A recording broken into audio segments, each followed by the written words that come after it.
আসসালামু আলাইকুম সপ্তম শ্রেণীর সুপ্রিয় শিক্ষার্থীবৃন্দ, আশা করছি তোমরা সকলে ভালো আছো। আজকে শুরু করব তোমাদের বিজ্ঞান অনুশীলন বইয়ের 161 নম্বর পৃষ্ঠা থেকে। ফিরে দেখো। অভিজ্ঞতার কাজগুলো করতে তোমাদের কেমন লেগেছে তা আমরা এখানে লিখব। এরপরে হলো বিদ্যালয়ে অন্যান্য শিক্ষার্থী এবং কমিউনিটির লোকজনকে সচেতনতা কার্যক্রম। প্রাকৃতিক দুর্যোগ হ্রাস করতে কিভাবে ভূমিকা রাখবে বলে তুমি মনে করো, এটি আমরা এখানে লিখব।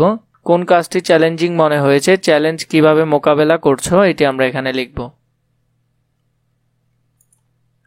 প্রথমে অভিজ্ঞতার কাজগুলো করতে কেমন লেগেছে, বিভিন্ন প্রাকৃতিক দুর্যোগ সম্পর্কে ভালোভাবে জেনে তা কিভাবে মোকাবেলা করা হয় সেই অভিজ্ঞতা আমাদের দারুণ লেগেছে।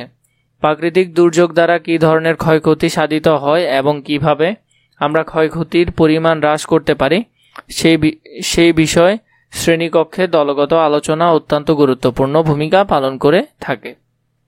এর পরবর্তী প্রশ্নে দেখো, বিদ্যালয়ে অন্যান্য শিক্ষার্থী এবং কমিউনিটির লোকজন সচেতনতা কার্যক্রম প্রাকৃতিক দুর্যোগ হ্রাস করতে কিভাবে ভূমিকা রাখবে বলে তুমি মনে করো।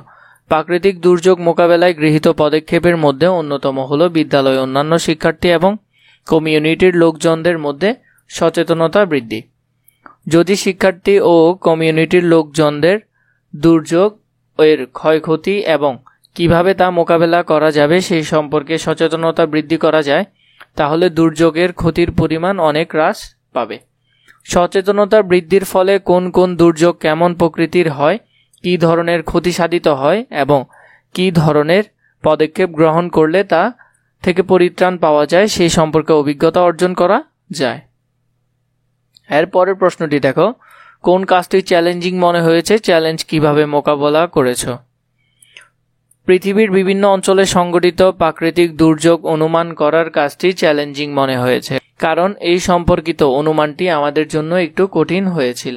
নিম্নোক্ত কাজের মাধ্যমে আমরা আমাদের চ্যালেঞ্জ মোকাবেলা বা বাস্তবায়ন করেছি। কাজগুলো হলো দুর্যোগ পরবর্তী ত্রাণ সহায়তা সকলকে পৌঁছে দেওয়া, নিরাপদ খাবার পানি ব্যবস্থা করা, প্রাথমিক চিকিৎসার ব্যবস্থা রাখা।